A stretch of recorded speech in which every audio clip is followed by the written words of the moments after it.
Ah, head nurse, you're finally here. I'm so sorry for all the trouble I've caused you, but I believe I've now made a full recovery. After giving it some thought, I'm sure that I was probably just seeing things. Stress-related, I imagine. I'd been working long hours, so I definitely wasn't in the best state of mind. I totally understand. Still, I have to give you an examination before I can discharge you, okay? So, take a deep breath and don't be nervous. It'll be the exact same procedure as we did this morning. We can start whenever you're ready. Again, so sorry. I was in such a state this morning, I barely recall anything. Would you mind taking me through it again? Oh, not at all. It's a lot to remember. First up, we have a little cognitive test. Just concentrate and you'll be fine. To start with, which finger am I holding up? Your pinky.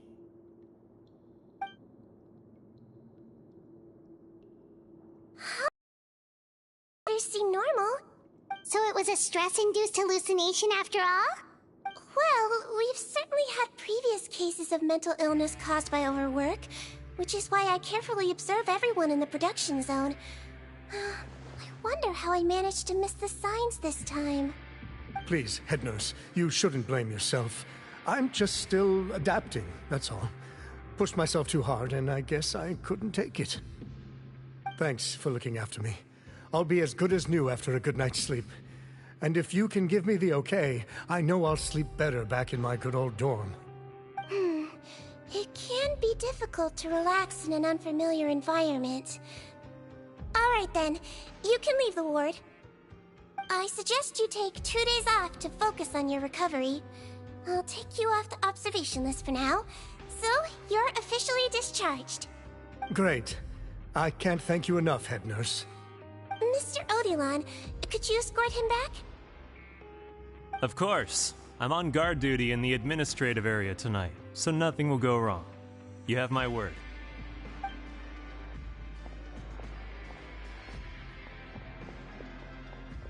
Guess you're finally done for the day now, huh?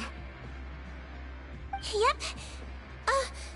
But I still haven't gotten around to making that improved lotion for you yet. Oh, no rush! Seriously, it's super late now. You should go get some rest too. Well, tomorrow it is then. Good night, Traveler. Good night, Paimon. Hope you sleep well. Oh, don't you worry. We will. After a productive day of work, we're both gonna sleep like a log. Yeah, sleep tight, Sigewinne. See you tomorrow.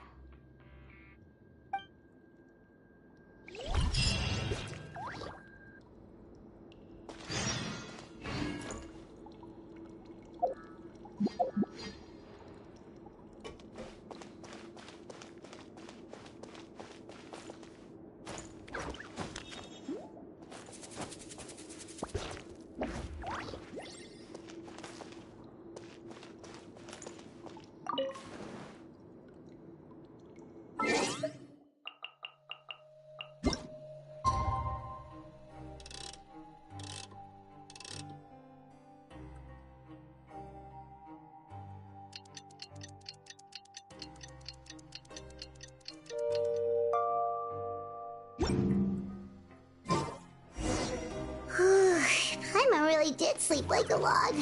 Let's go find Sigewinne.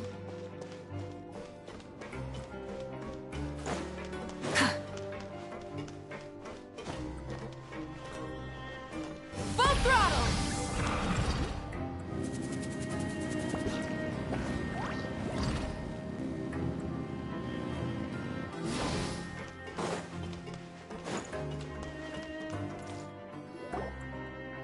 Whoa! How is the infirmary even busier than yesterday? Good morning, Traveler and Paimon. I have a few people here for a checkup, so you might need to wait for a while. No problem. Anything we can do to help? There's a bit of a complicated situation here. I'm still getting to the bottom of it myself. You have to believe me. I'm telling the truth. You're in a medical facility. Keep it down. Please, listen to me. I'm not Gascon. I'm Uy. You're a horrible liar, you know that? We get all your mugshots with the arrest warrants. It's clear as day that you're Gascon. You mean because of the way I look? I don't know what happened. I just woke up like this. Then you guys dragged me in here for an interrogation. I brought you here to figure out what's going on. If you truly are the victim of an injustice, yelling isn't going to achieve anything. At most, it'll delay your vindication. All right. I get it. This is nuts. Yesterday's interrogations went fine, and now this. Morning, Your Grace. What's going on? Remember the case I mentioned yesterday? The one brought to me by the Marechaussee Phantom? Well, we've been questioning the inmates involved this morning. Every single one of them is claiming mistaken identity. Huh. That's even weirder than what that guy was saying yesterday. The thing is, none of them have been able to provide any evidence whatsoever to support their claims. Questioning them further got us nowhere, so for now, we've brought them to the infirmary. And we thought yesterday was as busy as it got for Sigewinne. We've compiled their statements. Have a look. Perhaps there's something we missed.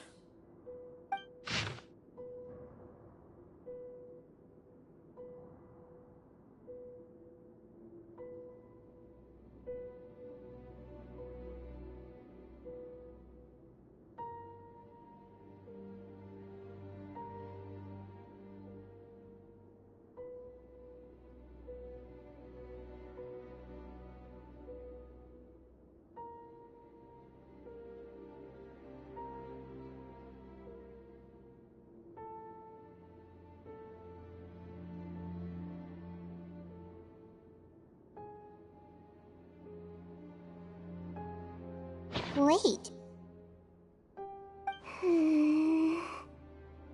Release? Interesting. The inmates they spoke of in their statements appear to all be due for release today. I noticed that too. If that's their plan, they're underestimating us a little. Every serious offender claims that there's someone else who just so happens to be due for release today. And they're expecting us to go along with that. All the more reason to be cautious. Lumberzar, check the release list for today and make sure no one gets processed. We're gonna need an excuse, though. Just say we're out of forms, and that we're furiously printing more as we speak. I'm on it. It's conceivable that our group of serious offenders somehow found a way to switch places with inmates who are about to be released, so they can walk out right under our noses. We did consider that possibility. But I mean, just look at them. They match the warrants, period. How could there have been a switch? Only if they're dead ringers for the inmates due for release, I suppose. I gave you that name list yesterday to assist in your investigation. Did that help? Yes, the inmates' mugshots were attached to the list. The first thing I did was check for lookalikes, and I didn't find any. The only other thing that stands out to me is that their voices sound a little different today. But it's not exactly hard to put on a fake voice. Oh, really? What does our head nurse make of all of this? Give me a moment. I think I have a way to confirm whether there's been a switch. I know, it's not time to change your dressing yet, but please bear with me. Huh? Isn't that the guy from yesterday? This should be Honore. He has very severe facial ulcers, which require an operation in the hospital at the Court of Fontaine. I authorized him to leave the fortress for medical treatment under guarded escort. Yes, like I told you. I'm not Putton. I'm Honore. So there has been a swap. Well, I can see what happened in Potton's case, but how do you explain the other inmates? You're not telling me their souls switched bodies, are you? No, I believe it was their faces that got switched. The method is a bit like replacing a tooth. Take the bad tooth out, put a false one in. And actually, I think I can prove it to you. Traveler, Paimon, do you remember Eric from the other day? Yeah, sure do. Then you can be my witnesses. To start with, please fetch the inmate who claims to be Eric.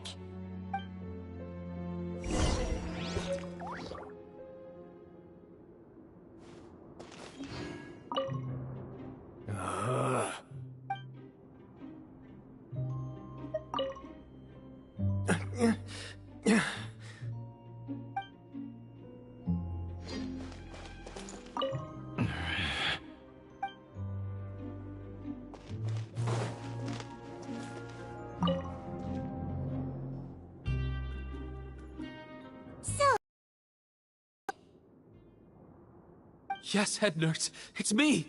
You do believe me, right? I need to do another examination on you. Same procedure as yesterday. All right, it's the cognition test first, right? So I need to concentrate. Now, try to recall if you can.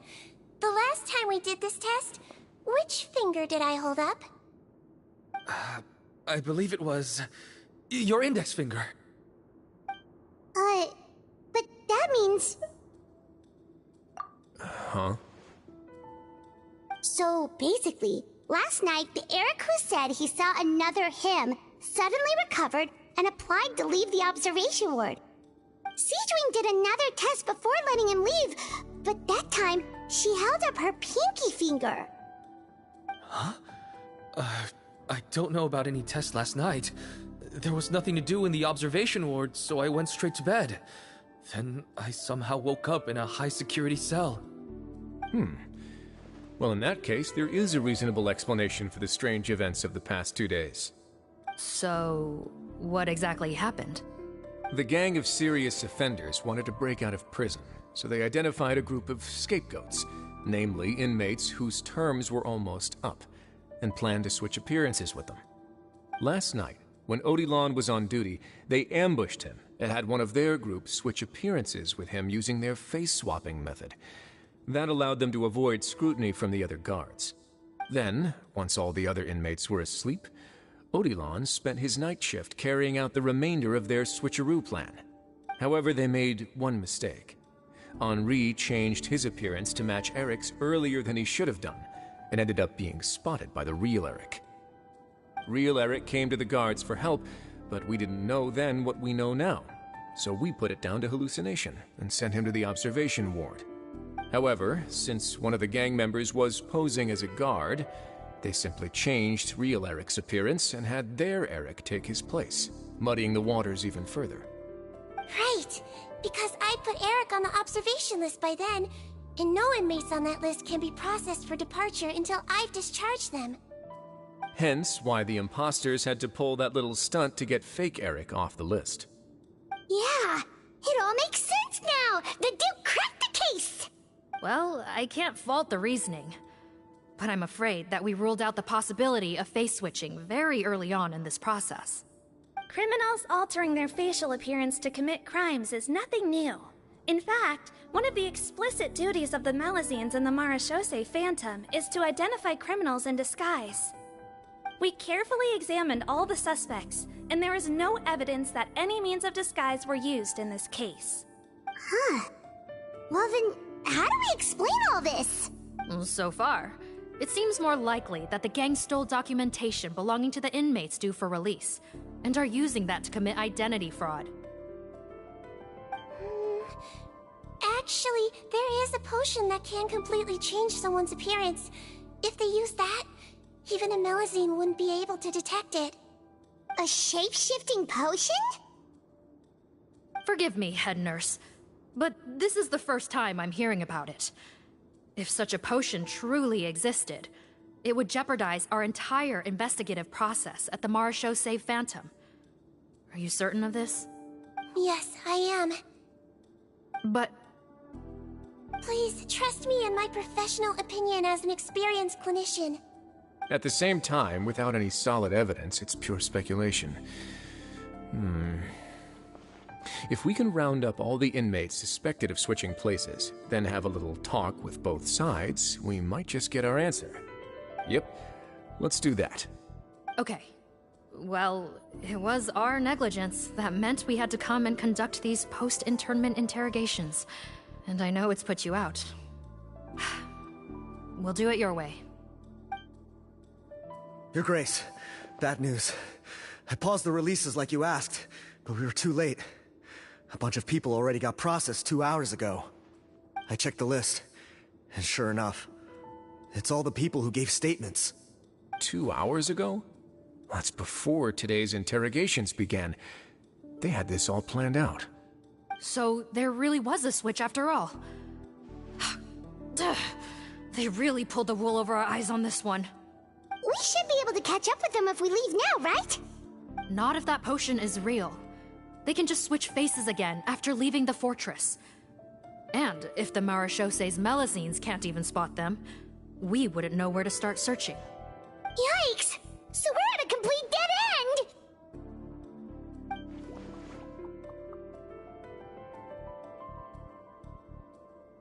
Well, technically there is one more lead we could follow up on.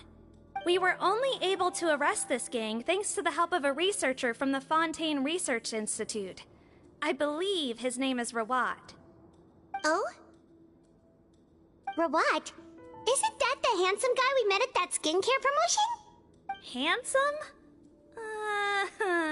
Maybe from a human point of view. I just remember that he specialized in potions. One of the crimes this gang is charged with is the manufacture and sale of illicit drugs. According to Mr. Rawat, they appear to have stolen technology he developed through his research and used it in their operation. At first, he thought it was a typical case of intellectual property infringement, and he tried to negotiate with them. But once he discovered their criminal operation, he reported them to the authorities. Thanks to his report, we were able to swoop in and arrest them all in one go. What a hero! Bet that took courage on his part. No doubt. This is worth following up on. As the one who snitched on them, it's highly likely that Rawat will be targeted by the escapees. That aside, since he's negotiated with them in person before, there's a chance he'll have some additional information for us. Understood, Your Grace. My team and I will head to the Fontaine Research Institute right away. In the meantime, please keep an eye on the face switch victims for us. Of course. Miss Morgan, I'd like to come along and help you catch these criminals. Huh? Why's that? Well, I'm the one who discharged the fake Eric last night, so I feel partly responsible. Don't say that, head nurse. Your focus was on the inmates' health, and rightly so. We can't ask you to help with arresting criminals. That's our duty. I also have a more personal reason. Patton is a patient of mine, and if I don't get a new batch of medicine to him in time, his condition will get much worse. Look, head nurse, I completely understand where you're coming from. But arresting criminals is dangerous business. And if anything happened to you, none of us can afford to take on that responsibility. Don't worry, I can defend myself just fine. You say that, but still... If I may, Miss Morgan, Sigewinne is the one who raised the potion hypothesis, and I'm sure she has far more expertise on the topic than your team. My suggestion would be to bring her with you. And if you really are worried for her safety, then...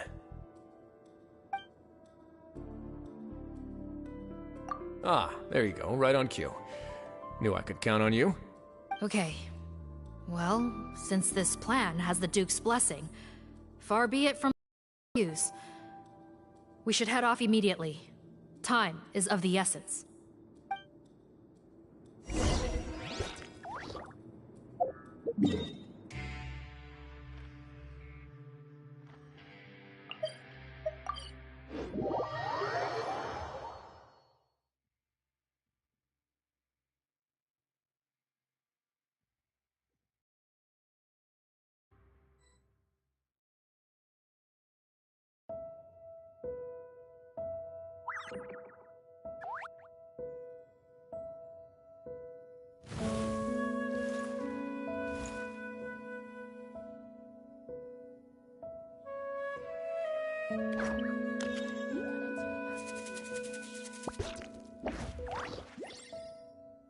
even start with all the accounting?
Greetings. Sorry to impose, but I'm afraid we're here on urgent business, and we're gonna need you to cooperate. The Marechaussee Phantom. Let me guess, you're investigating some more illegal research? Not this time, no. We're looking for a researcher. Do you know where we might find Mr. Rawat? Rawat. Oh yeah, Mr. Handsome, right? He actually doesn't work on site here very often. There's a handful of researchers in the nearby area who know him pretty well, though. You could see what they know. Just a handful? Paimon figured he'd be the most popular guy around. Well, I guess you could say he's popular, at least on a superficial level. He's blessed with good looks, so he tends to make a good first impression on people. But in all his time here at the Fontaine Research Institute, I don't think he's ever had a single deep conversation about his research with his peers. That's no way to make real friends around here.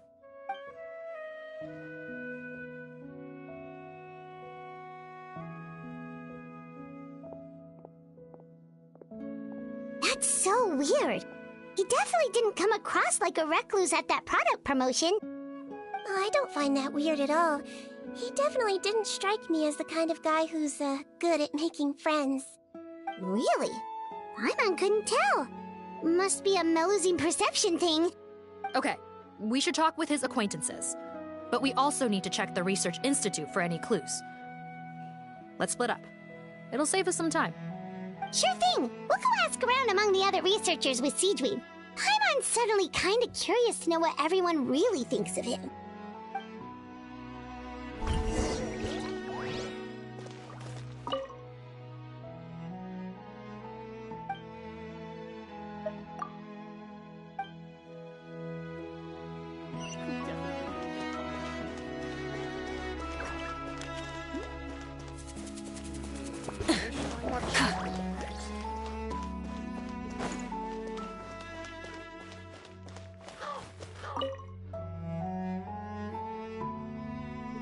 Excuse us, are you Audrey? That's me. What is it? Are you close friends with Rawat? We're trying to find out where he is. Close friends? You mean because I told him I had feelings for him once? I doubt I'm the first or last at the Institute to make that mistake. Why would you single me out as a close friend? I should have known, really. Men like him, they just enjoy being surrounded by fawning women. They're not interested in a serious relationship. Okay.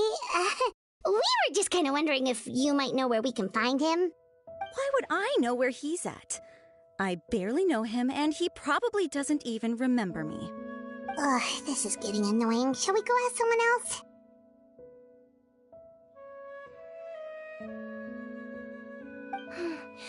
I think she knows Rawat better than she cares to admit. If we leave now, it might be a wasted opportunity. Maybe, but we're not going to get much out of her while she's in this state, are we? She's displaying symptoms common among people in love, if that's what you mean. But I know a cure. It's curable? Oh, we're still no closer to finding Mr. Rawat. Oh, by this point, he could be in grave danger. Danger? Wait, why are you looking for him again? Oh, that's right, yeah! The Marechaussee Phantom said that he's been targeted by some pretty bad people. We need to make sure he's safe. What? How has this happened? He seemed fine when I last saw him, and that was only a couple of days ago. Just happened to run into him, of course. Oh, I see. Well, do you have any thoughts on where he might be right now? Okay, but this is purely out of concern for his safety. If he's not at the Institute, he might be at his mother's place. I heard she raised him alone, that they had it pretty tough financially, and these days she's housebound due to illness. He makes regular trips back home to check on her. Oh, okay. Do you know the address? Nope, sorry. I only found out the thing about his mother because it came up in conversation once. I was just trying to find out more about him, so I could get to know him better. When I told him I had a crush on him, I offered to help him take care of his mother. And yeah, maybe that was a stupid idea, but did he really have to yell at me for it? It's like, fine, I can take no for an answer, but what's with the temper tantrum? Unbelievable. These guys only want to show you their charming, well-groomed exterior. They can't stand it when a few home truths shine through. Looks like her love syndrome is flaring up again. We need to find out Mr. Rawat's mother's address. Let's check with the Marechaussee officers when we regroup. Cool, sounds like a plan.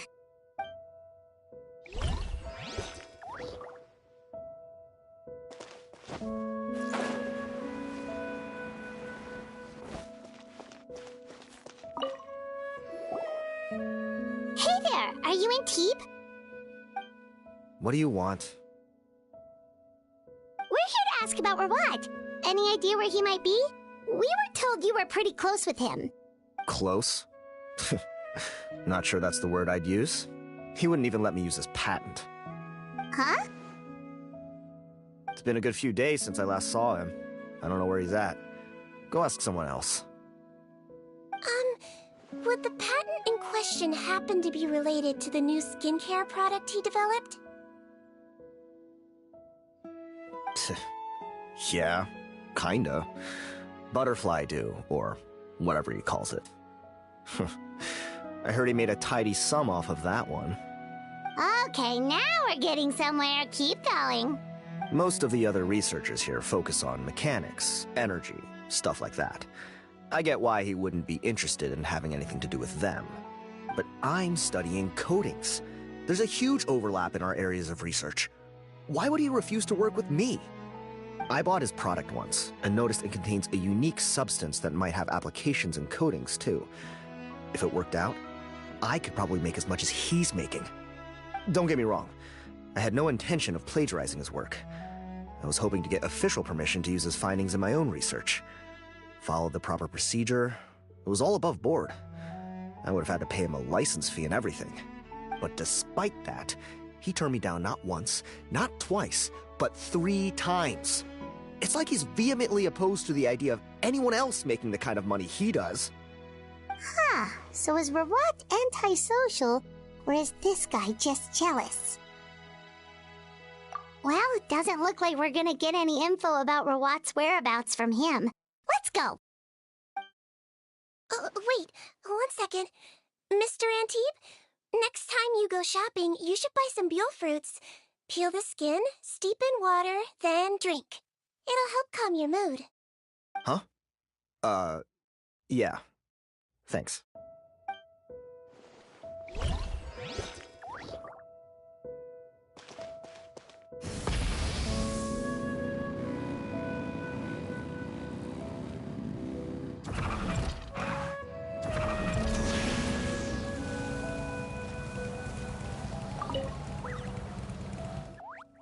Sorry to bother you, sir, but are you Bertram? Who's asking? Just some some concerned citizens helping out the Marachose Phantom with an investigation. We'd like to ask you about Rawat's whereabouts, if that's okay. We're told the two of you are pretty close. Not anymore, we're not. Turns out we don't see eye to eye. Oh yeah? What happened? The thing about us researchers is, most of us do what we do for some sort of higher purpose. But not Rawat. All he cared about was how to commercialize his findings. He won't even let you work with him unless you sign a confidentiality agreement first. Also, he has better control over who gets which intellectual property rights. How are you supposed to get any meaningful research done working with a guy like that? Now that I've got my own technical solution for my compressor, I don't need to work with him anymore. So that's what Rawat is really like. We'd still like to know where to find him. Is that something you can help us with? Wait, Yeah, I know you. You're the head nurse at the Fortress of Meropide. Alright, then I'm happy to help you if I can. I respect the work you do. Medicine serves the highest purpose of all the sciences. Wow, turns out Sigewinne's got some real clout. Thing is, I have no real way of knowing where he might be. I stopped working with him 2 months ago, and I've barely seen him since. But if you want my advice, I'd say go talk to the peddlers. There's a few he meets with every other day or so. Maybe they know where he's at. Peddlers? Yeah, back when I was working with him, I noticed he met with them quite often.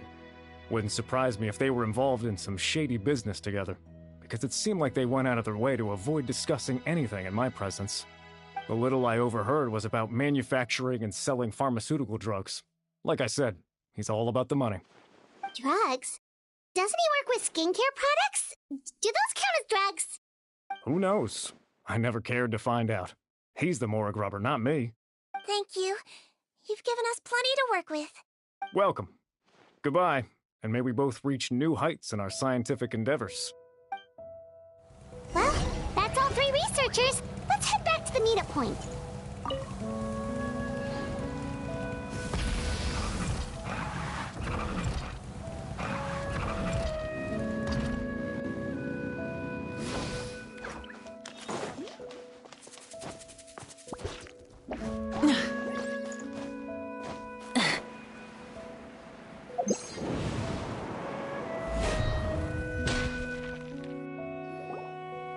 You know, Heimat started out thinking Rawat was a handsome researcher with a friendly and cheerful personality.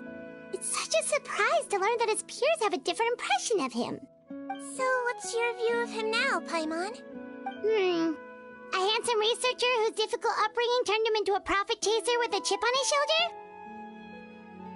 So your thoughts about his appearance haven't changed at all? Well, his looks are kind of a big deal, at least in Paimon's opinion. How did such a handsome guy end up being so antisocial? Even with his difficult family background, it just doesn't make any sense. You can't judge a person solely based on their appearance. Head nurse. Traveler.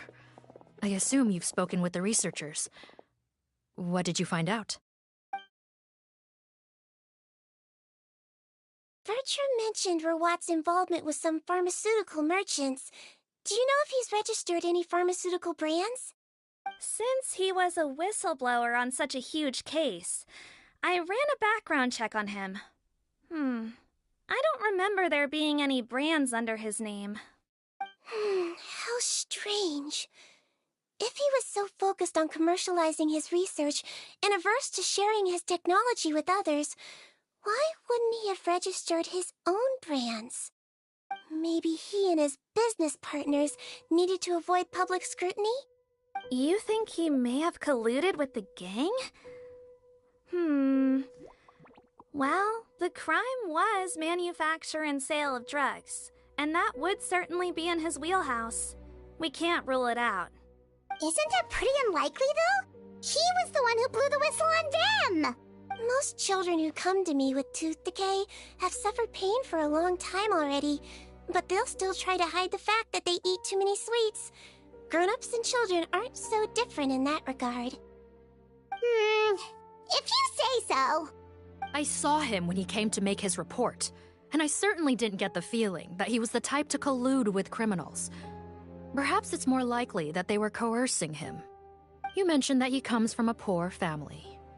So, It's possible that the criminals approached him, asking for academic support, luring him in with the promise of riches. By the time he discovered who they really were, he was in too deep. They had leverage on him, so he was forced to keep working for them.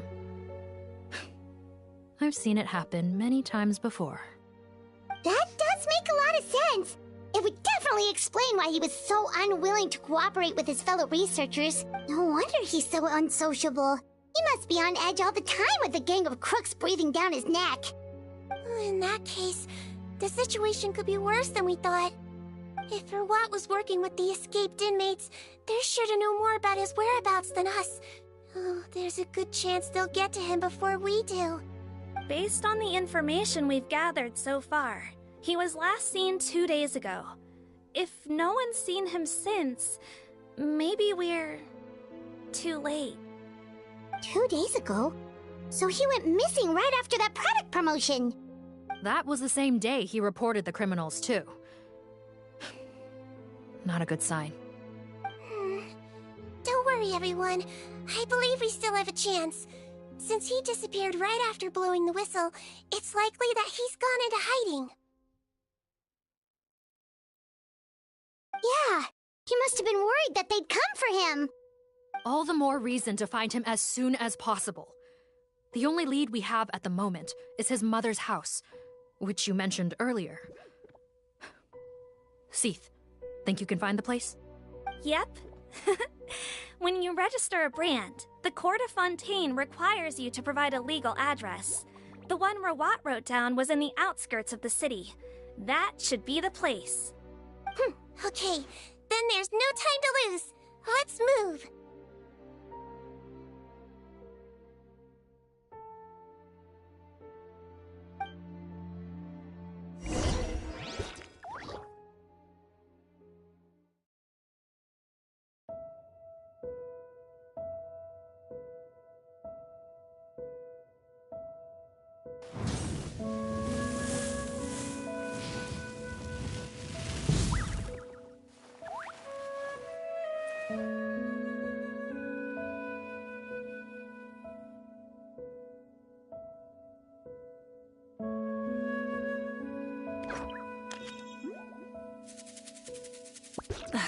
Instead of to the heavens, God should broaden their horizons in the world below.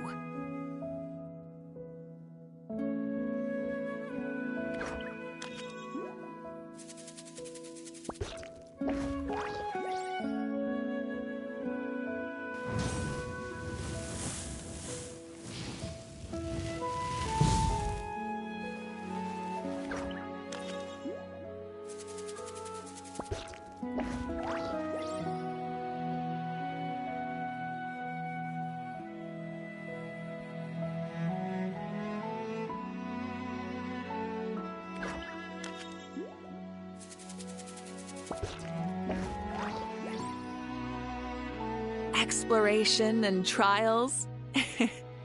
Adventuring is right up my alley.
Many insects have a compulsion to follow the light, and humans are the same.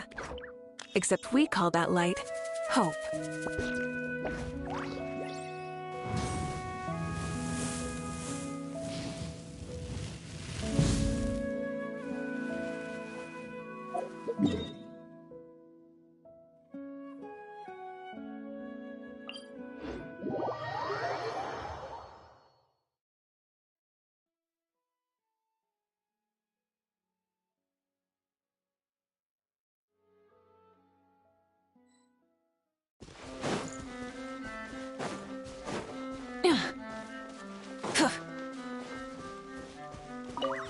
Rise with the sun! Try and stop me!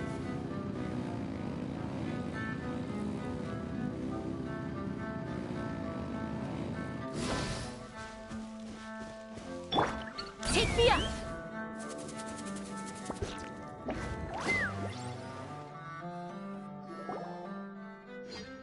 All right, this should be the house. I'm pretty sure this was the address. Okay, I'll knock.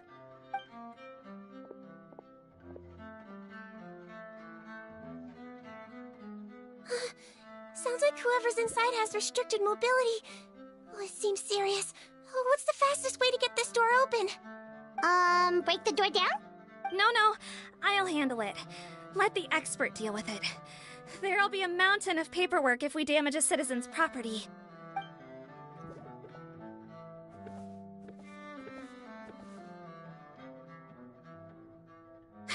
Calm down. Deep breaths. Remember your training. Control your strength. And... it's open! Seath, take a few people and lie in wait. Keep your eyes peeled for any activity around the house. The Traveler, head nurse, and I will go inside.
Oh, there. On the bed, there's an old lady. That's gotta be Rawat's mother, right? She doesn't look like she's in any state to be answering our questions, though.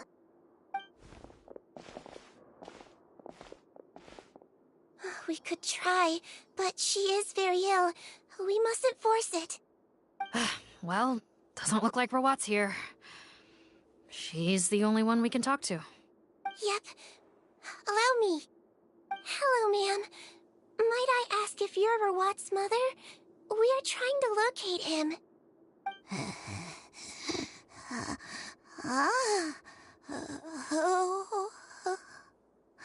Hard of hearing, perhaps.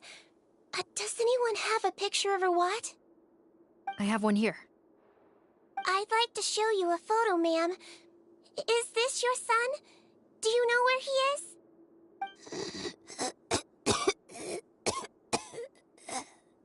Looks like this isn't gonna work after all. Well, looks like we're out of leads. If Rawat's not here, things are looking very bad for him. Is it possible he could have avoided returning here because he knew he'd be in danger? Maybe. But if so, where do we look next? Maybe we should take another look at the Institute. Yes, so. I suggest we all return there now. We found a good amount of useful information the first time, but perhaps there's something we missed. This is our last hope. officer, but could I stay here for a while? This patient requires some care. Of course. Traveler, stay with the head nurse. You're technically here as her assistant after all. Also, I'd like some Marechaussee members to stay as well, and keep an eye on the area. Why's that? If Rawat knows how serious his mother's condition is, he will return. Got it. Okay. I'll tell the squad members in hiding to stay put and keep a lookout. Thanks for helping me out yet again, Traveler and Paimon. No problem. But when you say her condition is serious, do you mean... Yes. She's barely clinging on to life. Oh. Let me take care of a few things first. Could you pass me the towel over there? Yeah, of course.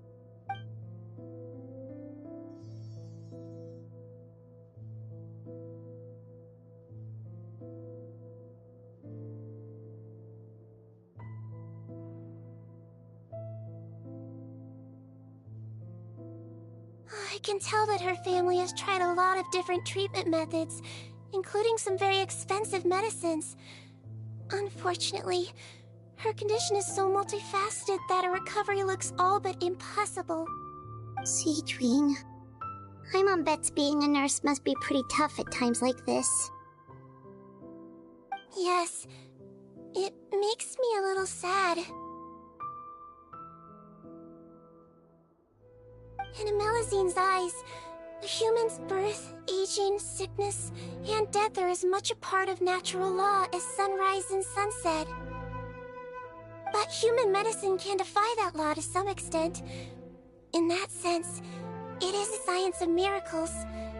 That is why I became fascinated with it in the first place.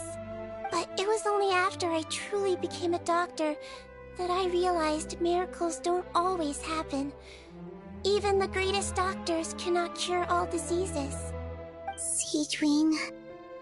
Well, don't worry about me, Paimon. A doctor's duty is not to cure all diseases, but to treat whatever ailments they can. At the very least, I can lower her fever. That way she'll suffer less, and she might even be able to see her son. Yeah. All the more reason to find Rawat as soon as possible, even if we don't catch those crooks. Oh, her fever is getting worse. Could I get some hot water? Sure, we're on the case.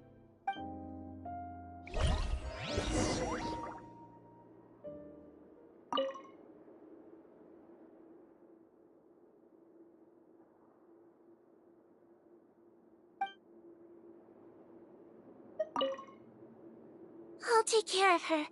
Fetch me some hot water if you would.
Found the hot water? Sure did. And look what else we found. Judging by this journal, it seems like Rawat has a private lab. There's a good chance he could be there right now. We gotta go tell Officer Morgan right away. Oh, that's great news. But hold on just a moment. The wet towel is ready. I'm giving you another injection. Are you feeling better now?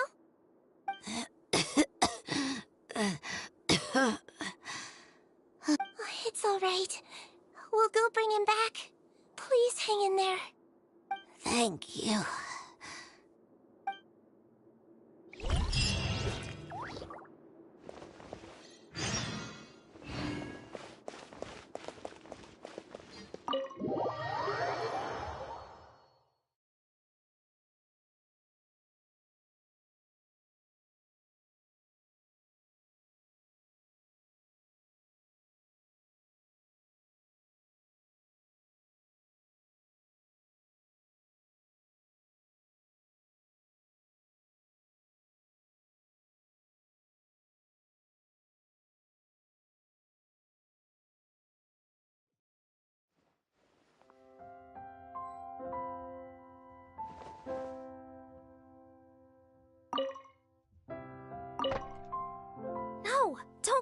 this way? I'm supposed to be hiding, remember? Captain's orders.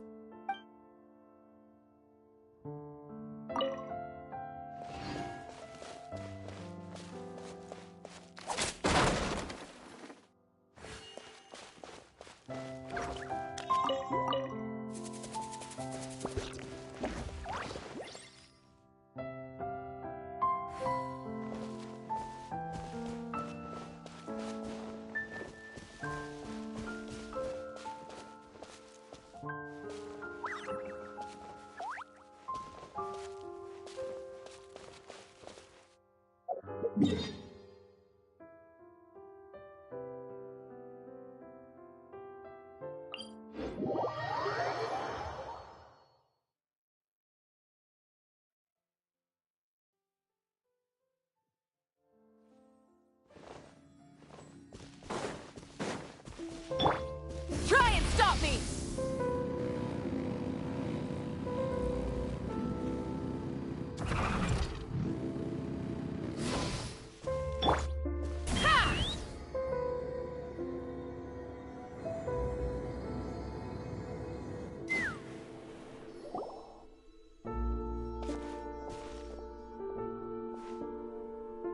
It's Officer Morgan! They're already here! We came as soon as we heard the news. I can't believe we were so careless. The most crucial information of all was hiding right there, in that room. And we missed it. Don't blame yourself. Right now, we need to focus on finding a way in. There's a mechanical door over here! Hopefully the instructions in Rawat's journal will help us open it.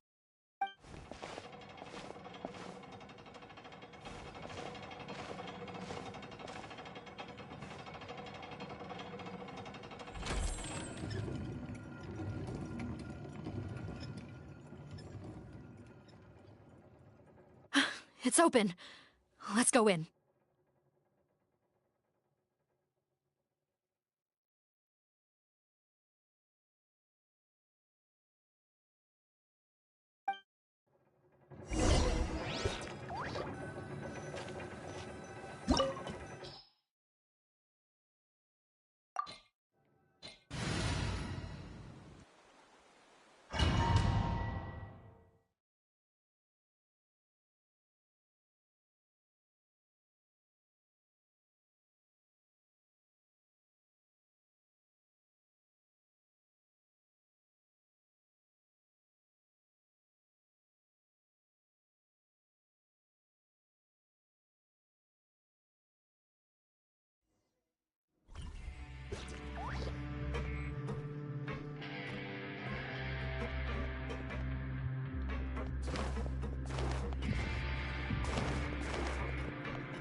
How did they get in here?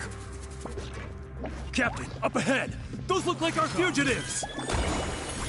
So they found this place too? Don't let any of them escape! Burn it down! Let's fly!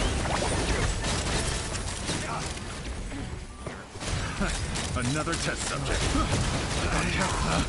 Open fire! The wrong test subject.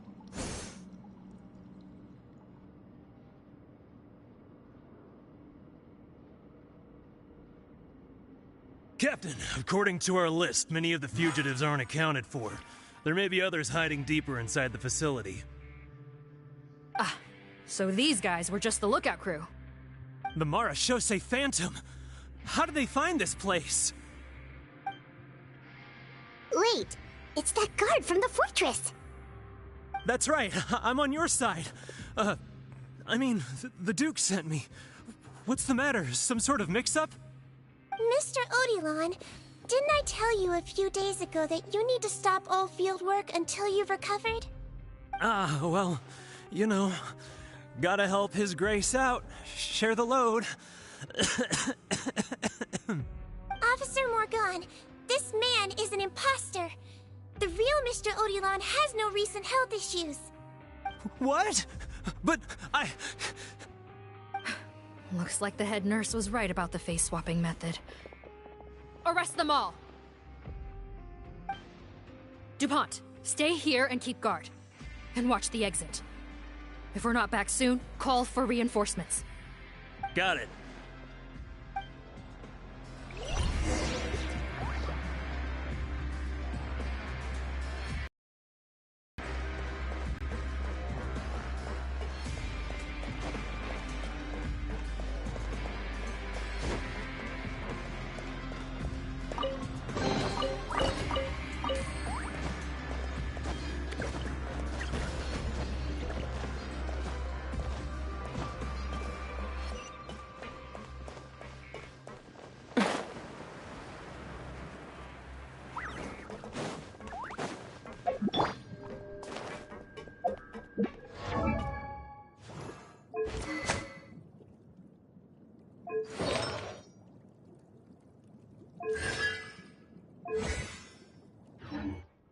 Don't slip and fall!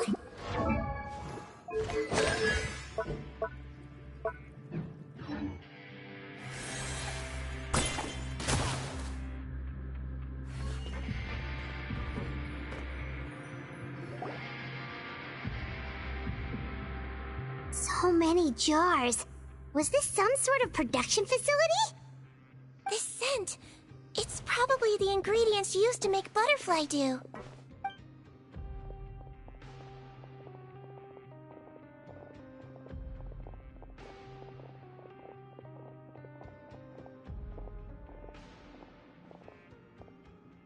How come they're all empty? Did it sell so well that he ran out of supplies? How strange. Why would Rawat choose to manufacture a popular product like that in such a difficult-to-reach location? Given our suspicion that he may have been coerced into the illegal drug trade, I would have thought that any production facility we find here would be used for illicit purposes. Perhaps butterfly dew is itself an illegal drug. Do you have any evidence for that claim?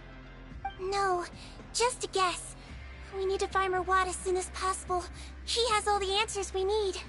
Understood. Well, let's not linger here. Let's go. Come on.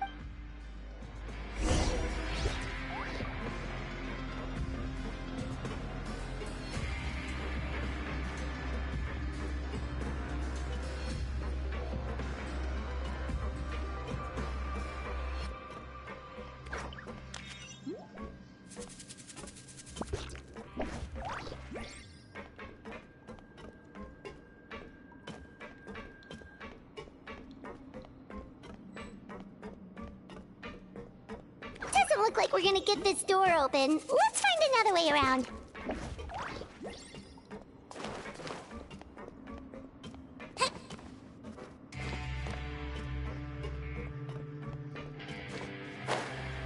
This one's closed too! What's with those carts and tracks? Oh, maybe it's one of those doors that opens when it senses cargo passing through. There's a loaded cart right over there. Let's bring it to the door and give it a try!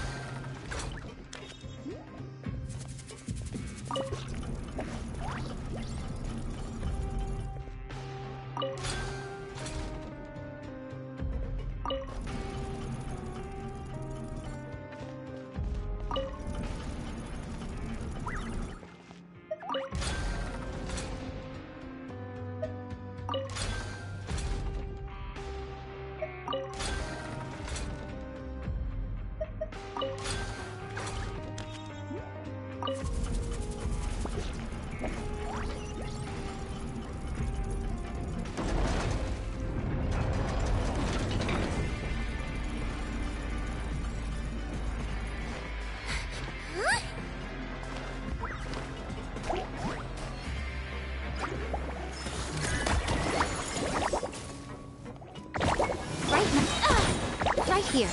Emerge.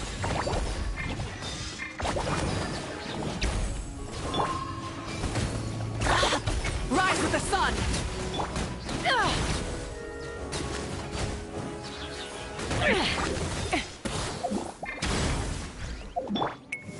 Calm down! I swear, it's for medical research! Now I'm mad!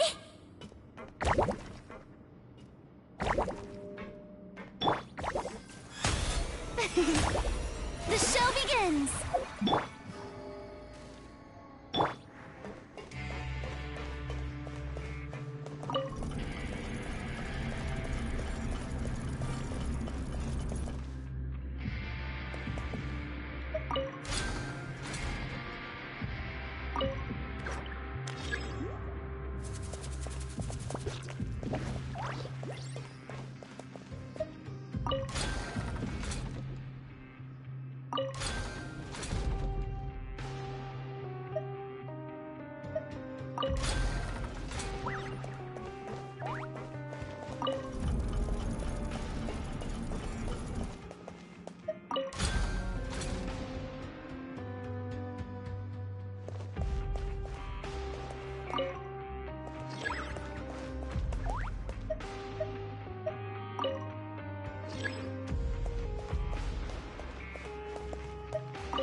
This room's much smaller than the others.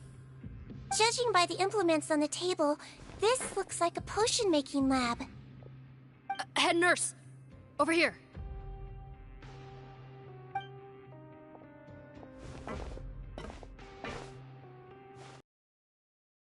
Let's see. Huh? Robot's clothes? Why would he change here? Perhaps they stripped him down, left the clothes behind, and disposed of him somewhere else? Yikes, Sigewinne, where did that come from? Oh, what a tragic way to go. Especially with such a bright future ahead of him.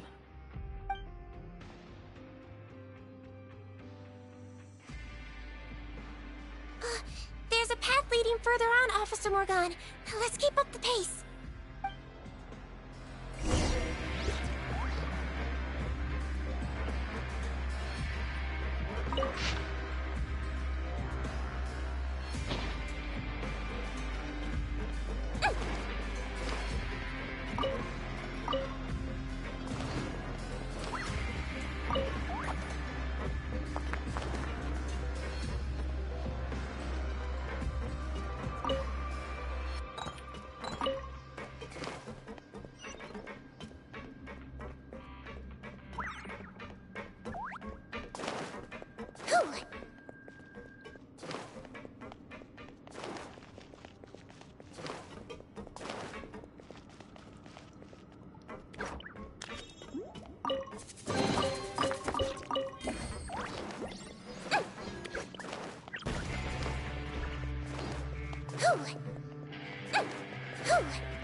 There's a whole bunch of people in there.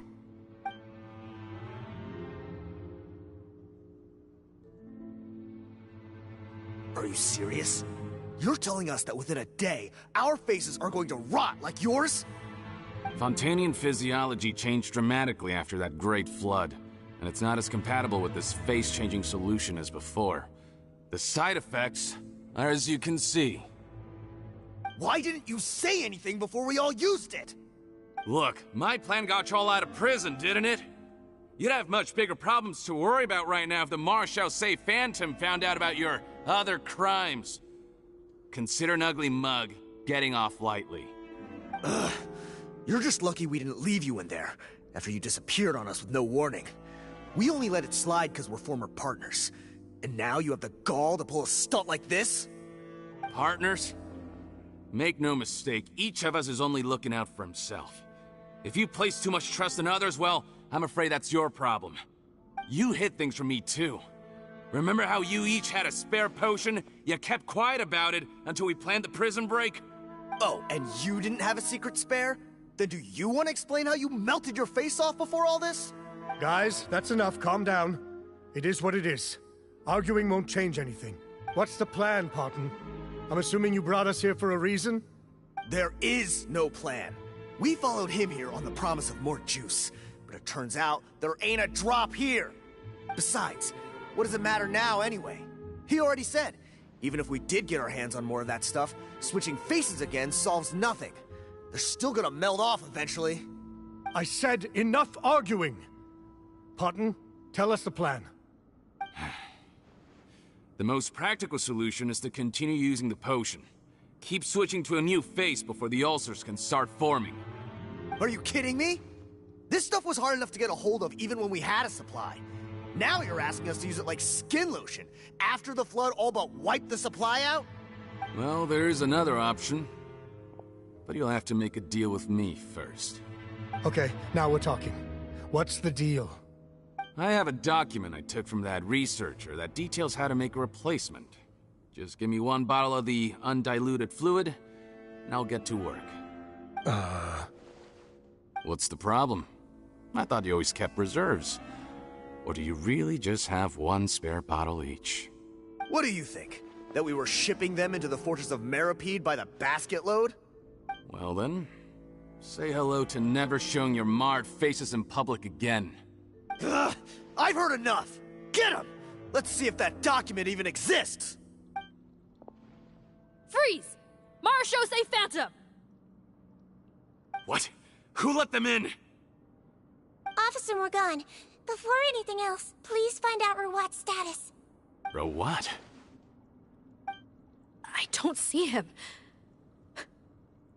Hand over the hostage now, if you want any chance of avoiding an extension to your sentences. Spare us your condescending attempts to coax us back to our cells. You think we're looking to negotiate? Rawat is dead. Parton? Arrest them all! Don't let anyone get away!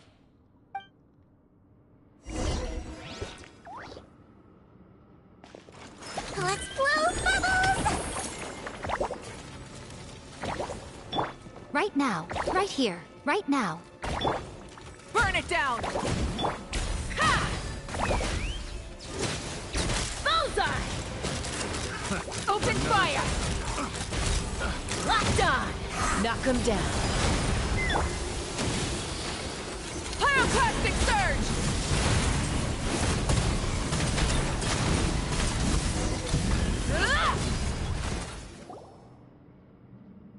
Huh. Gotta say, I never expected to see the head nurse in combat. Some patients respond better to a more aggressive treatment plan. Did we get everyone? Captain, we finished the head count. Potten's missing. Over there! The door's closing!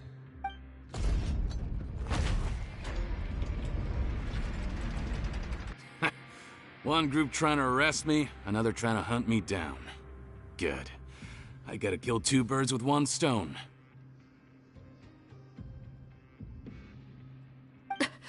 How did he get up there? There must be a secret passage somewhere. Find it! Don't waste your energy. I already sealed it off. How naive. We have more people outside. If we're not back out by the agreed time, they'll come to our rescue. Well then, you'd better hope they get here in time.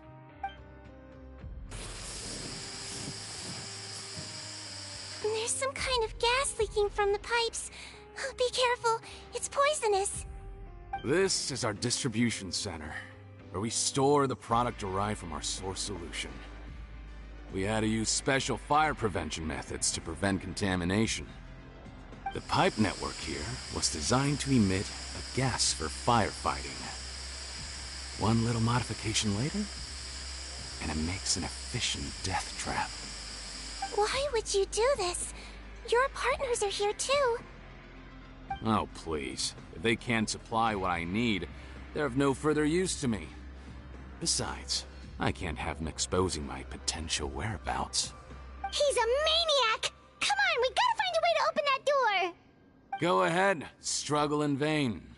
Once the last of you croaks, no one will ever find me again. So long! Are you sure you're ready to leave, Potton? You haven't changed your dressing today. You can't cure my face. Just give up. And what if I could? Nice try. You're just trying to stall me. Don't you worry about me. I'll find a way to cure my face once I get out of here. Oh, I doubt it. After all, Fontanians can no longer dissolve in primordial seawater. What the... How did you...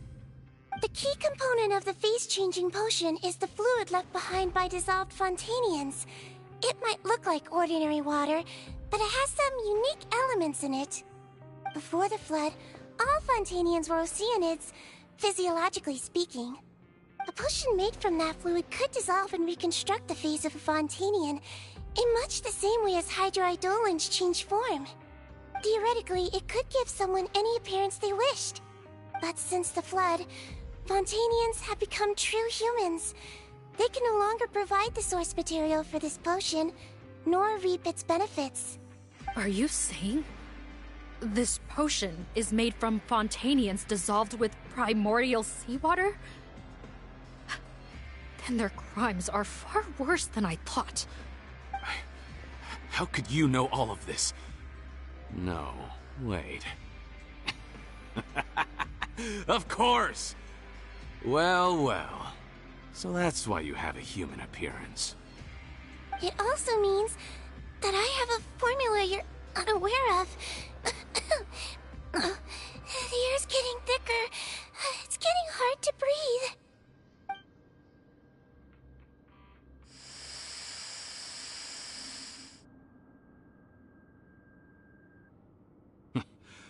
I might get to make a deal today after all. Alright, keep talking.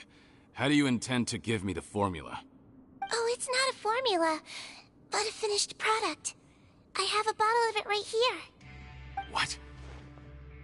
When I tried Rawat's skincare product, I noticed it had a certain special component in it.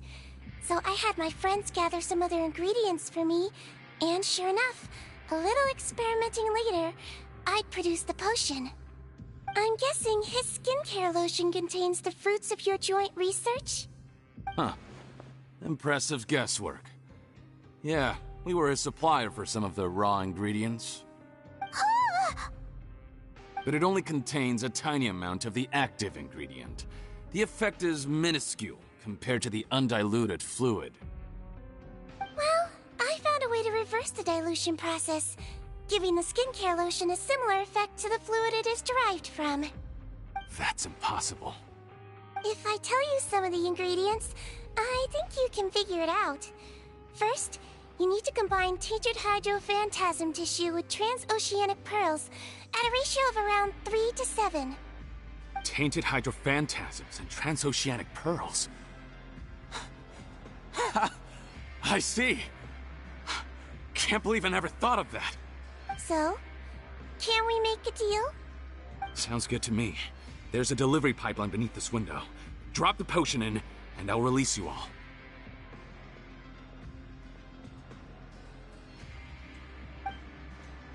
Nope, not trusting you that easily. You're like those naughty kids who try to hide their illness. Open the sluice gate first, then I'll hand you the potion. Even if you're not bluffing, your potion won't cure my face permanently. You really think you have any leverage here? I'm not closing the valve this time. Clock's ticking. Fine, then I'll just stand here with the potion in my hand. And when I faint from the poison, I'll drop it and it'll be destroyed. No.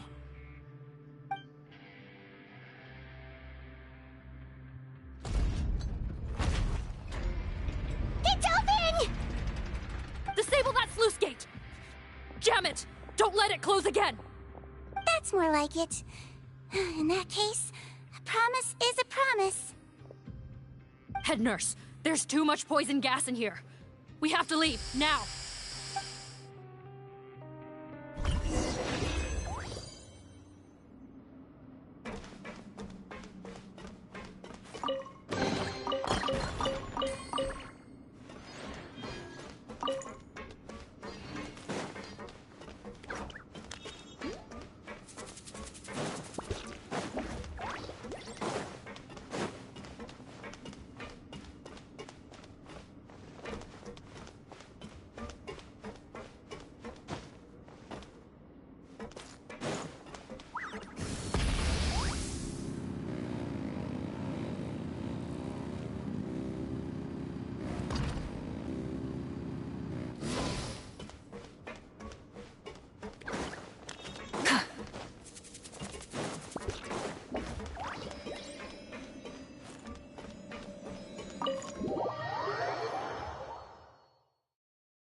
That was too close. That button is a real nasty piece of work. Oh, don't be too quick to sit down. Moving around a little will help relieve the soreness. Same goes for you, Traveler. Oh, but Paimon, you should be fine, right? Flying fast is pretty tiring too, actually. Anyway, that's not important right now. Paimon's still shocked to learn that there's a whole criminal operation going on behind that skincare lotion. Shame I ended up giving the improved version to Potton after finally making it for you. I'll make you some more, I promise. No, please don't. Paimon doesn't want to use that stuff anymore. Still, it was a pretty good job that Paimon wanted to buy some in the first place, huh? It ended up saving everyone's lives. That's gotta count for something. Yeah, Paimon was just kidding. Head nurse, I've done a final head count of our team and the criminals. Everyone's here and doing fine. We're ready to escort the fugitives back to the fortress of Meripede. It's a shame that we didn't find Rawat. At this point, I'm afraid he's probably deceased. What a horrible bunch. Especially that Potton guy. If he hadn't made good on that deal, we'd all be dead because of him. No, we wouldn't. I always keep a whole bunch of antidotes on me for emergencies, and one of them neutralizes that poison gas. We'd have been fine, even if you hadn't opened the gate. What? Then why did you give him the potion? If this is true, I must concur. Sorry to be blunt, but I think you made a bad decision by handing him that bottle. If he changes his appearance and flees Fontaine, it's unlikely that we'll ever find him. No matter how cooperative his accomplices are when we question them. No, you don't understand. I gave him the potion precisely so we could be sure where he'll go next. What do you mean? We gotta hurry. She won't last much longer.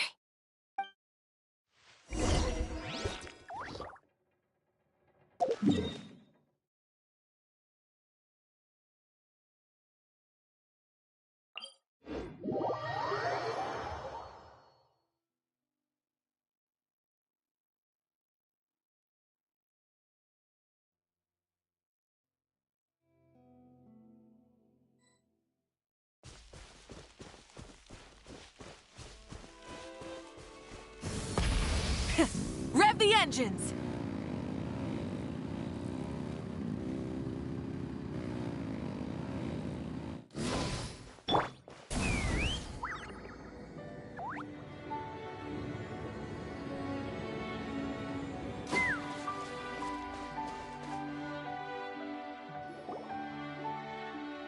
Don't move a muscle.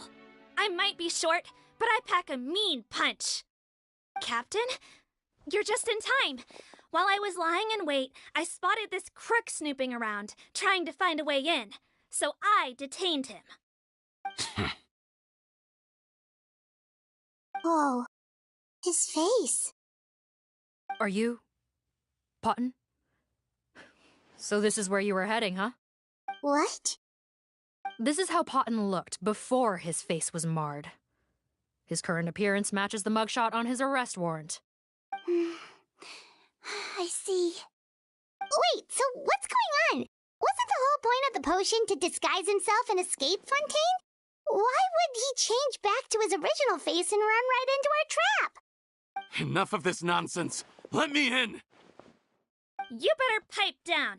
There's an old lady in there who's very sick. No way are we letting a crook like you inside. To heck with it. Listen to me. I'm Rawat. That's my mother in there. He's gotta be lying, right? Rawat was a victim in all this. He was forced into it against his will. How can he and this monster be the same person? Forced against his will? That's the funniest thing I've heard all day. Back when I was being coerced, everyone thought I was colluding of my own free will. And then when I actually became a criminal in my own right, you all suddenly thought I must be under duress. Amazing what a difference a handsome face makes. Save us the speech. Explain yourself. You want an explanation? Fine. I'll tell it how it is. When I was just Potton, the whole world treated me with contempt. Ew. What do you want? Get away from me. Women despise me. Collaborate? You don't look like much of a researcher to me. My peers scorned me. Mr. Potton, was it? I'm most interested in your research. Consider my offer carefully. I doubt you'll find other investment opportunities. Only villains would work with me. You want out of the game? Forget about it. Turns out, I slipped up a little. Left your picture with some Marechaussee Phantom officers. Easy mistake to make. Now they've listed you as an accomplice and drawn up an arrest warrant. So I suggest you put any thoughts of running away to rest. If you get caught by the guards for being in the synth business, you ain't ever seeing the light of day again. There was no way out for me. Until I could stop being Potton. Mr. Rawat, I have something I'd like to tell you. I became popular with women. This new potion you developed is fascinating. Genius, in fact. Would you consider working with me? I'd be happy to sign a licensing agreement. My peers looked up to me. Okay, I'm very interested in your research, sir. You must no doubt have offers from countless investors. So far be it for me to ask for a full collaboration, per se. I merely wanted to express my interest. No pressure at all, naturally. And the villains even began to fear me. Becoming Rawat showed me what a superficial world we live in. But I did not hold a grudge. After all, this superficiality could be made to work in my favor. Or so I thought. But alas, the world seemed bent on finding a reason to make me despise it. Mother, I'm back. How are you doing? Who are you? I bought the best medicine Mora could buy, but nothing would cure her illness. In the end, I hoped she'd at least be able to see her son one last time before she passed, but when everyone else rejected me, the only person who cared about me was my mother. Then, when I became a rising star in the Fontaine Research Institute.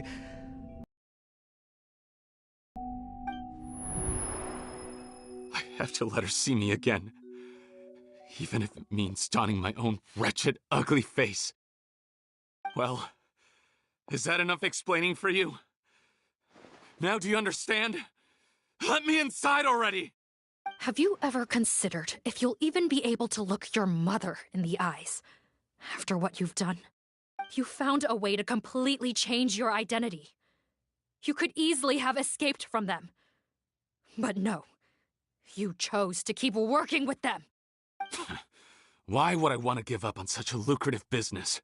The profits were dozens of times that of the synth business, and it was all above board.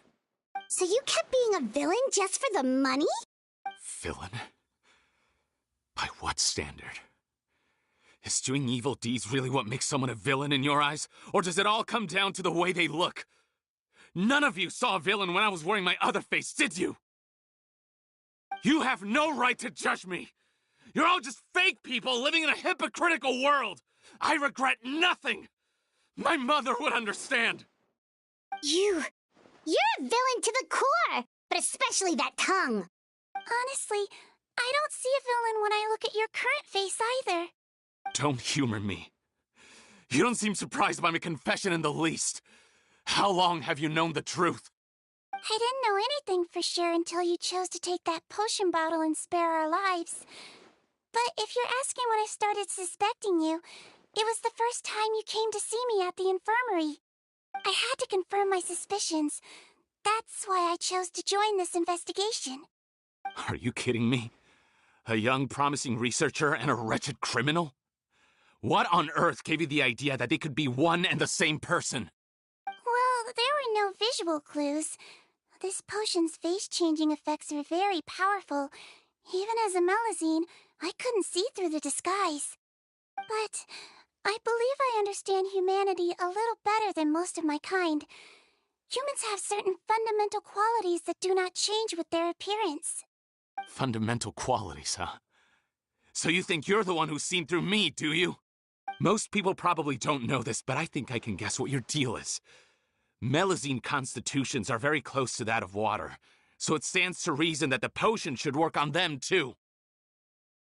You used it yourself, didn't you? That's why you have a human appearance. Sigewinne? Yes, you're right. I'll bet it was back in the days when Melusines were discriminated against because of their appearance. It was either carry on living in the gutters as part of an alien race cast out by humanity, or become the head nurse of the fortress of Meripede, revered by all. Not a hard choice to make. It's a no-brainer. So you see, you and I were the same. And I'm the one who saw through you! That's not important right now. You came here to see your mother, didn't you? Well, I can grant you your wish. Huh? Head nurse, I'm not sure that's a good idea in his current state. Don't worry. Back in the warehouse when I traded the potion for our lives, I was doing it to test him. He was willing to risk sacrificing his only chance of escaping capture by opening the gate in exchange for the potion. Also, he could see his mother again. If nothing else, his concern for his mother is genuine. I see. So before you arrest him, please allow him to see his mother one last time. The Traveler and I will accompany him. You have nothing to worry about. All right. I understand.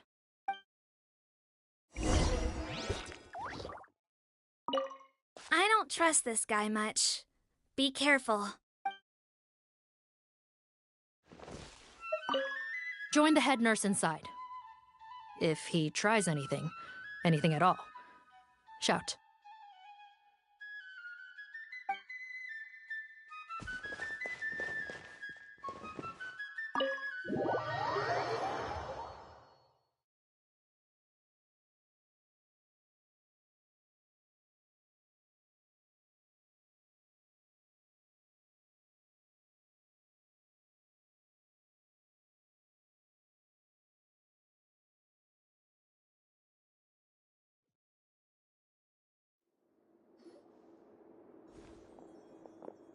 Mom?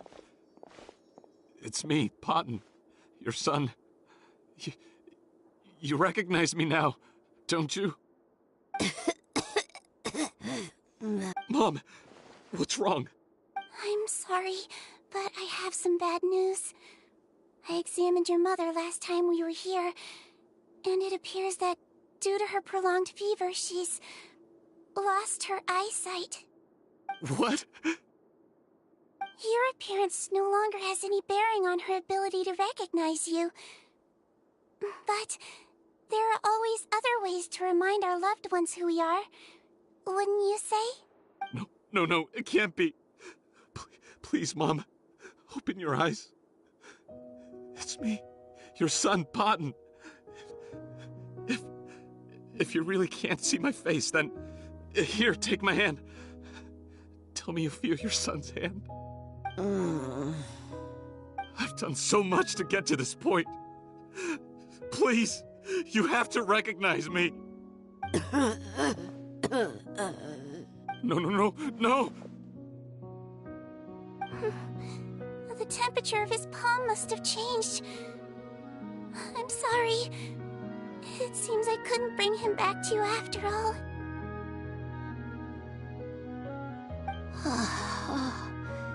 It's you. Thank you. Of course.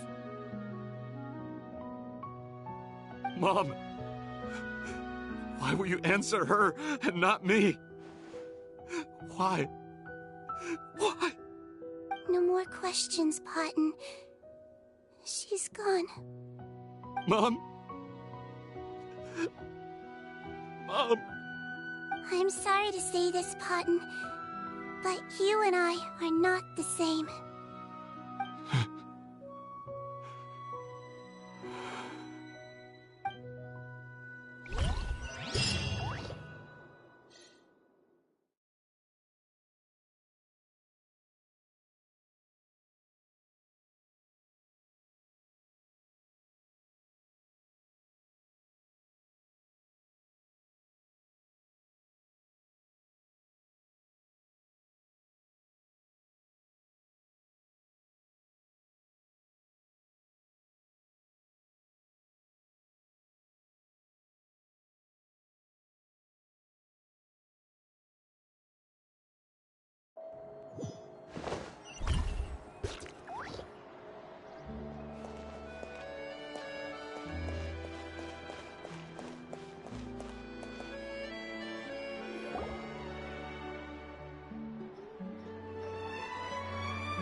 The wait is over, everyone!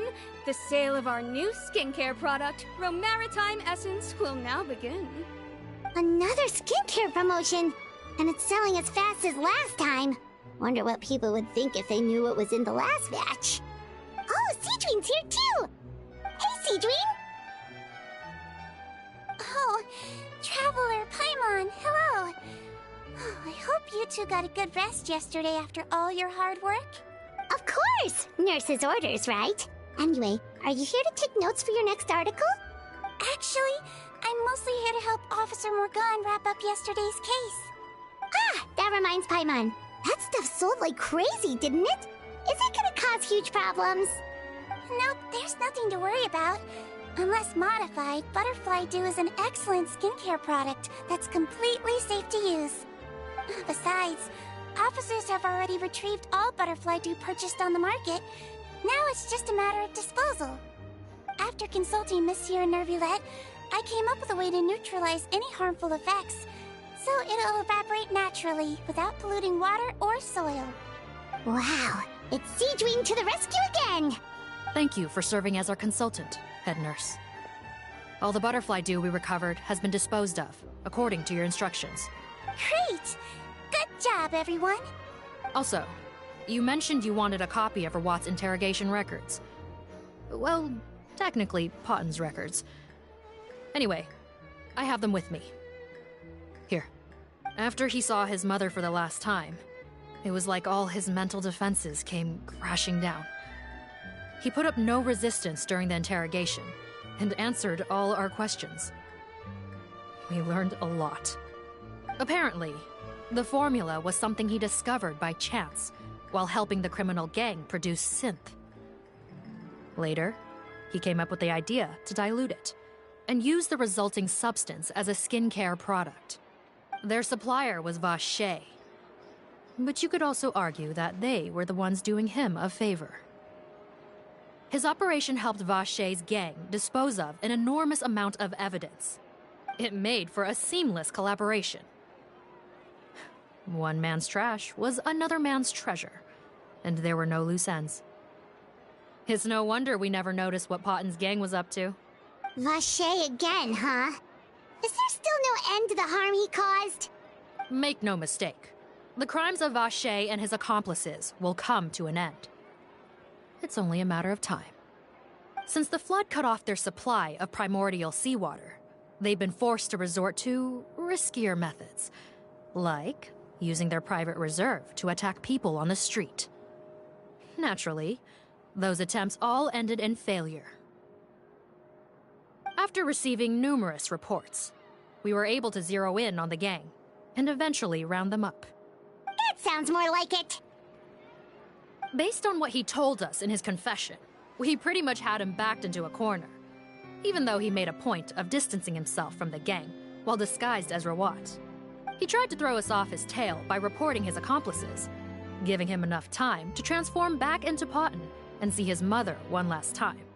But there was one thing he hadn't anticipated.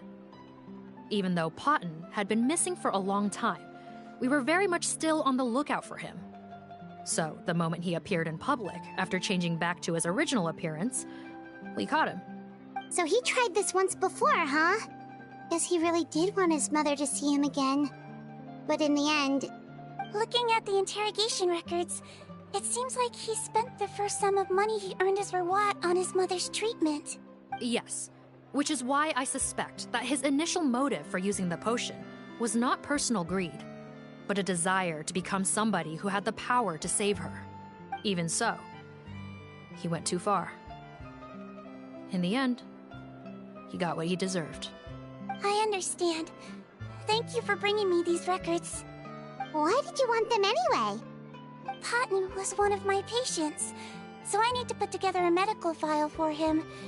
My teacher always stressed that a person's life experiences are just as important to their file as their medical history. Why are you still treating him like your patient?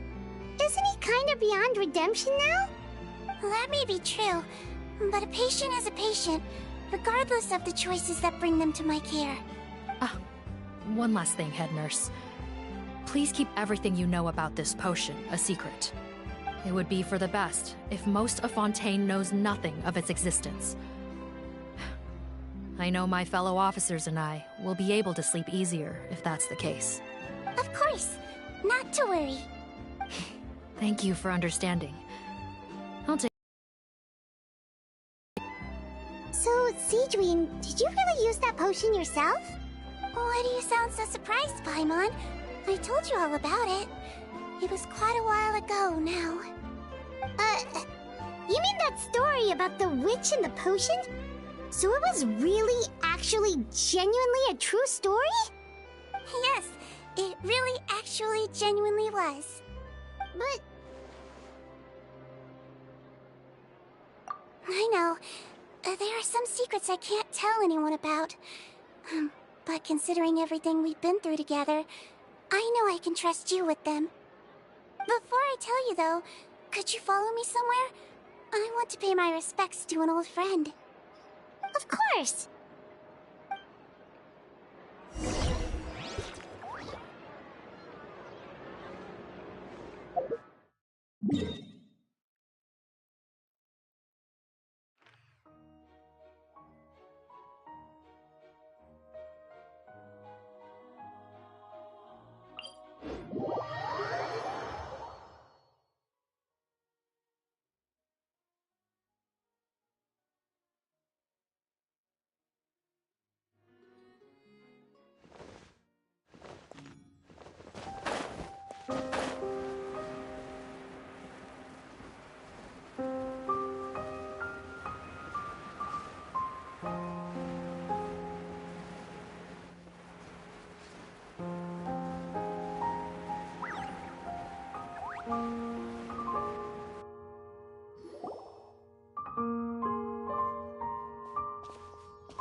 Flint and Risley. They're here too. Good to see you, Traveler. Paimon. I trust all has been going well for you? Big news, everyone. The Udex is out of his office on important business. Is that genuinely something people would consider big news? Why wouldn't they? Important business is a big deal. Ah, yes, you're quite right. When someone you care about requires emotional support, being there for them at the right time and place is of the utmost importance. After reading the Maréchal Phantom's reports, I had a feeling a trip here might be in order. Take note. That, my friends, is how Monsieur Neuvillette shows that he cares. We're both here for the same purpose, actually, to accompany Sigewinne as she pays her respects to her late teacher.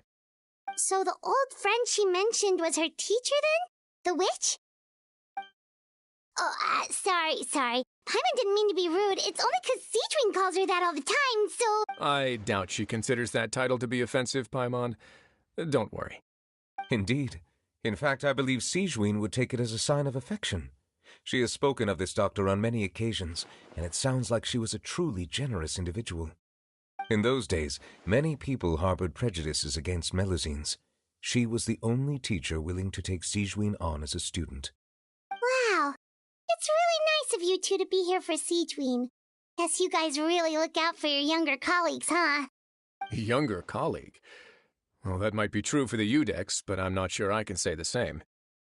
Sigewinne served a sentence in the fortress of Meripede hundreds of years ago, and after she did her time, she decided to stick around. She's been an integral part of our administration ever since. Strictly speaking, the head nurse has been around longer than most people in the fortress, myself included. Pretty sure that makes me the younger colleague. She served a sentence? Yes. Long before I became Udex, there was an ancient law in Fontaine that prohibited any attempt to transform another species into a human. Initially, I and most researchers believed this law to have been imposed due to ethical concerns. But now, it seems more likely that the law was nothing more than an insurance policy, a way for Egeria to ensure that her people would remain insulated from the truth, thus enabling them to lead more straightforward, happier lives. Ignorance is bliss, as they say. Sigewinne had her reasons for choosing to obtain a human form, but the act was nonetheless in clear violation of the law. Could you tell us a little bit more about what happened back then? Certainly. Sigewinne does not object to her close friends learning about her history. In fact, I first learned of it myself because she confessed the truth to me of her own volition.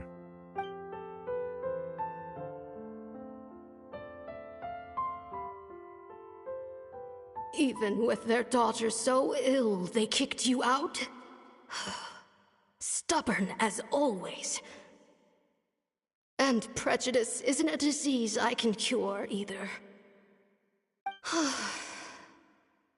Shame that I don't have the energy to get over there. You're laughable, you old witch. You want to save everyone in Fontaine, but you can't even save the patient before you. Master, what are you... I discovered a strange disease, one I suspect that every Fontainian suffers from. But without witnesses or proof, no one will believe me. I had no choice but to experiment on myself to find a cure, but I hit a wall. And as you can see, it took a wretched toll on me. Then I'll find a cure for you, and then you can go cure her. There's no need. I am beyond saving now. There's nothing you can do. But, Master... As I said before, a doctor's duty is to treat whatever ailments they can. I know, but they don't trust me at all.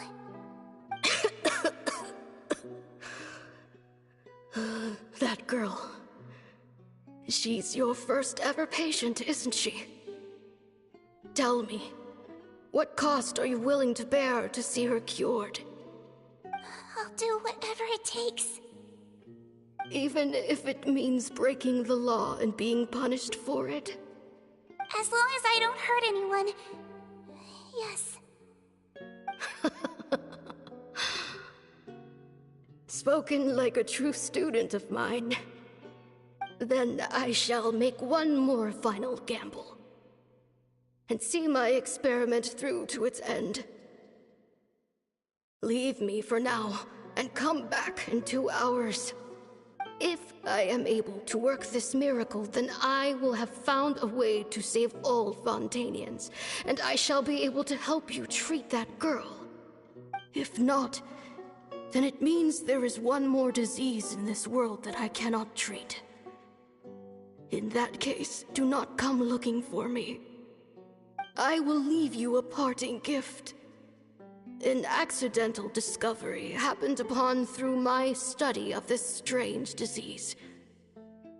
It has little use, but it will at least help you cure this one patient you can reach.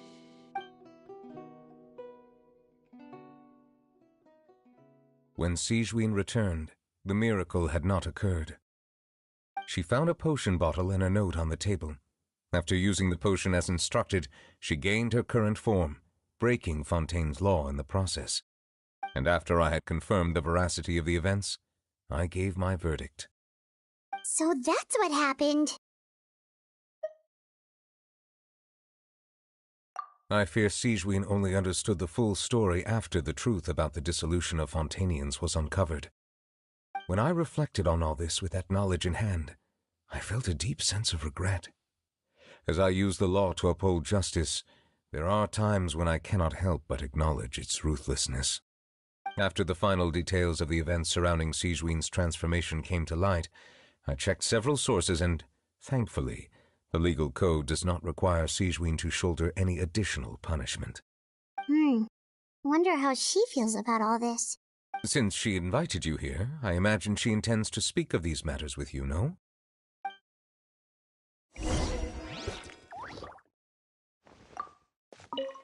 On behalf of the Marechaussee Phantom, I would like to once again thank the Fortress of Meripede for your assistance in the response to yesterday's prison break. Our head nurse and the Traveler in Paimon did most of the heavy lifting, I would say. Sigewinne seems to be in good spirits. I trust work hasn't been too hard on her lately? Well, she might be the only permanent medical staff in the fortress, but there's plenty of people with medical knowledge willing to help her out. I am most relieved to hear it. The way you're asking after her well-being makes you sound like a concerned parent. Well, I won't lie. I've always seen myself that way. Showing your age a bit there, don't you think? Indeed. Actually, I often forget just how much older I am than you. Well, while we're on the topic, what did you do before getting this job anyway?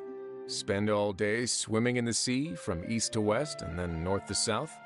Yes, and from the surface to the ocean floor on occasion. Wow. Impressive. Apologies, that was merely an attempt at humor. You can disregard what I said. That's impossible, I'm afraid. My imagination's already running wild.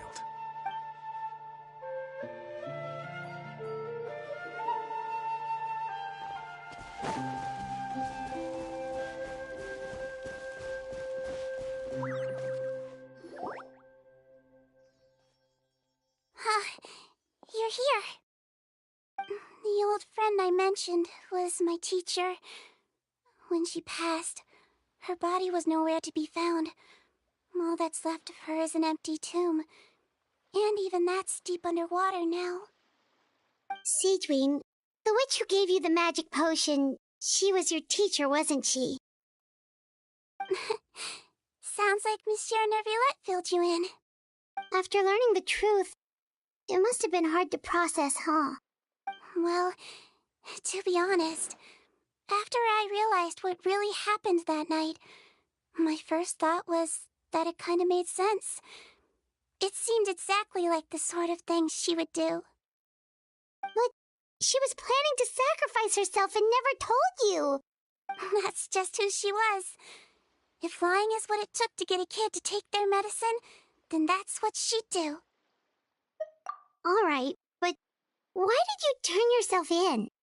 I broke the law, simple as that. My teacher made her choice, and I made mine. True.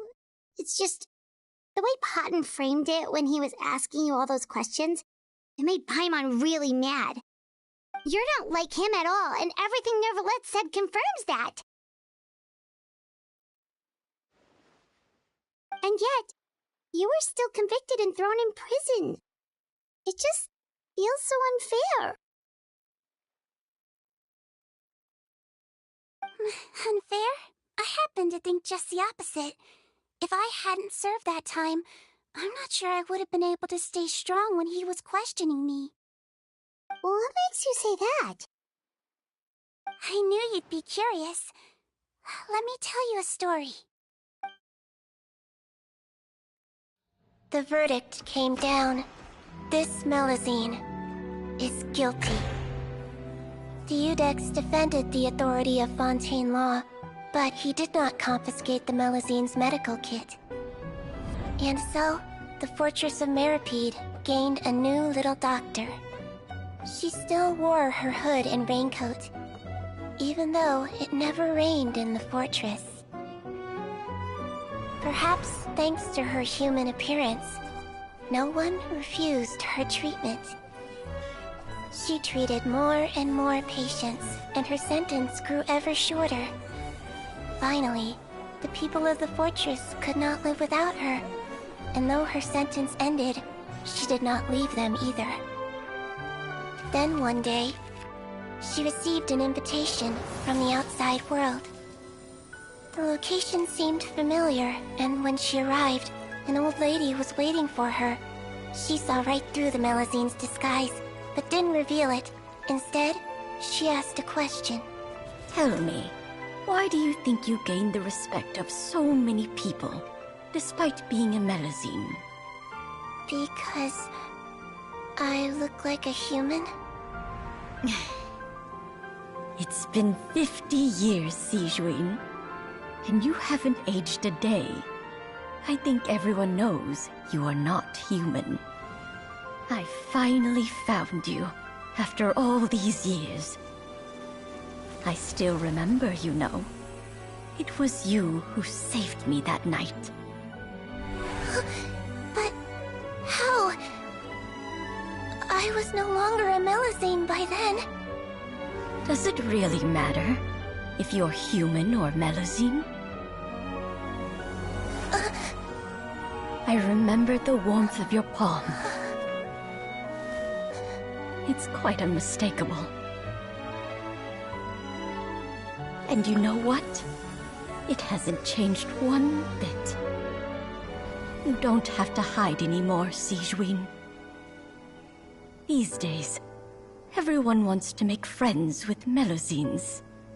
And I think that it's all because of you.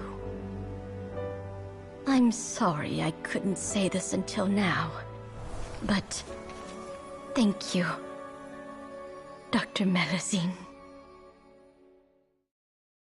Now that's an ending Paimon can get behind. After hearing everything Potton said, I wanted to tell him that it didn't matter who he looked like on the outside. But it was too late. The warmth in his palm had already disappeared. I tried to treat him, but the roots of his problem had nothing to do with his face.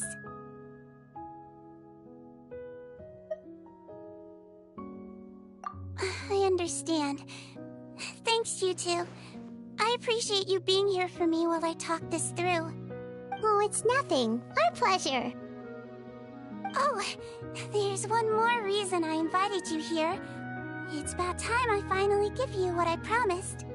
In order to restore the appearances of the face-swapping victims, the Marechaussee Phantom gave me special permission to make a few bottles of that potion. And I made one extra just for you two. We don't need it though. Shouldn't we destroy it? Well, even if you chose to destroy it, I still thought I should give it to you first. You two did so much for me. How could I break my promise? Well, fair enough, but anyway, Paimon's definitely not interested in this stuff anymore. Still, if this is the very last bottle in all of Teyvat, Getting rid of it would feel like kind of a waste. Maybe we can give it a special meaning somehow. Oh! Paimon's got it! Melusine physiology wasn't affected by the Great Flood, right?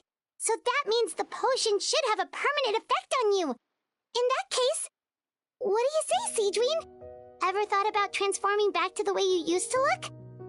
After all, from a Melusine point of view, Paimon bets Melusines look the cutest of all!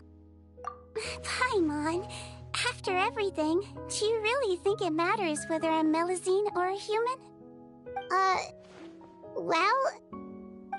What was Paimon thinking? You made up your mind a long time ago! Yeah, let's just destroy this thing! Leave it to me.